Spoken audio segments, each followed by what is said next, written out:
បានជំរាបសួរពុកម៉ែបងប្អូនអរគ្នាអូខេអញ្ចឹងថ្ងៃនេះខ្ញុំមកប្រាំពីរបៀបដាក់ពុម្ពអក្សរខ្មែររបស់យើងនៅក្នុងកម្មវិធី CapCut និង VN ឬក៏កម្មវិធីផ្សេងទៀតរ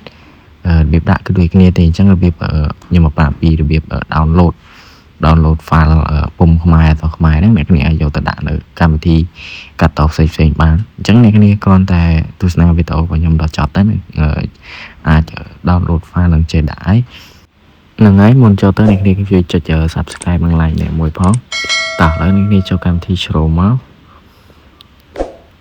តោះមកអ្នកគ្នា search ពាក្យដូចខ្ញុំនឹងមកបាទនេះ search ពាក្យនឹងមកអូខេតោះមកអ្នកគ្នាឃើញរូបទិញជាតិខ្មែរនេះអត់នេះចុចទៅនឹងមកអូខេអញ្ចឹងវានាំយើងមកកន្លែងនេះអញ្ចឹងអ្នកគ្នា download ឲ្យលើនេះមកនេះ Chrome ក៏បានលើក៏បានតែវាមាន3អញ្ចឹងខ្ញុំសូម download លើអូខេពេល download បានហើយនេះឃើញពាក្យ save ខាងក្រោមចុច save មកតមកចុចពាក្យ save មួយទៀតមកអូខេចាំបន្តិចអូខេនេះគេចុច open នឹងមកតបងនេះយក open in download នឹងមកបាទតបន្តិចនេះចុចលើ file យើងបាន download នឹងមិញមកដើម្បី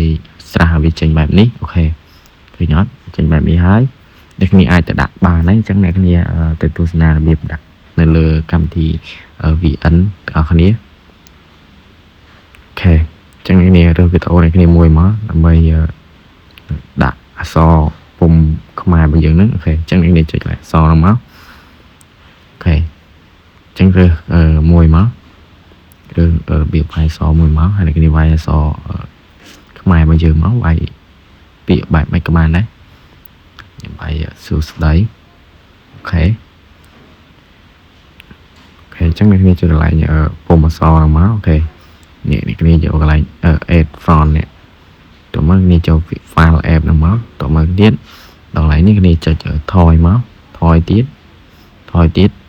អញ្ចឹងដល់កន្លែងនេះគ្នាយកពាក្យ Chrome ហ្នឹងមកអូខេតមកនេះគេឃើញអត់ខាងលើហ្នឹងដែលយើងបាន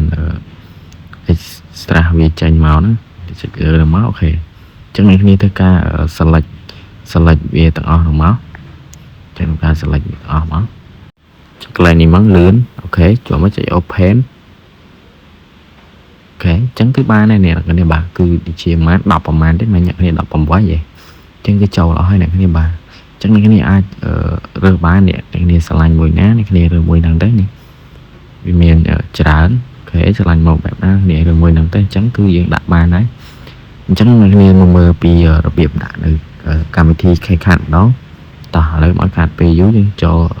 ចេញមកវិញមកដើម្បីចូលទៅដាក់នៅកម្មវិធី CapCut របស់យើង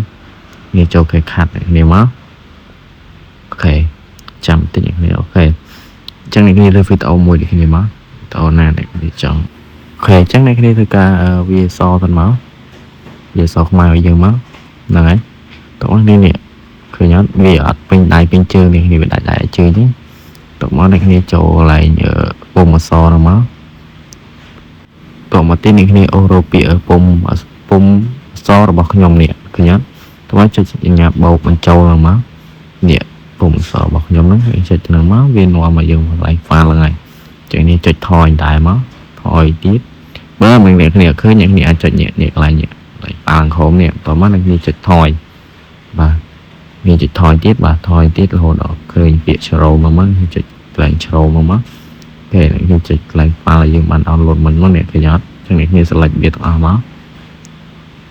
បាទអញ្ចឹងអ្នកគ្នា select វាទាំងអស់មកតមកអ្នកគ្នាចុច open មកគេអញ្ចឹងវាចូលហើយគេយកអ្នកគ្នាបាទអញ្ចឹងគឺបានហើយអញ្ចឹងគឺងាយមែនតើអ្នកគ្នាបាទអញ្ចឹងវីដេអូនេះគឺមានតែប៉ុណ្្នឹងហើយសង្ឃឹមតែអ្នកគ្នានឹងពេញចិត្តវីដេអូមួយនេះហើយកុំភ្លេចចុច like subscribe ម្នាក់មួយផងដើម្បីទទួលបាននូវវីដេអូថ្មីៗជាបន្តទៀតបាទសូមអរគុណ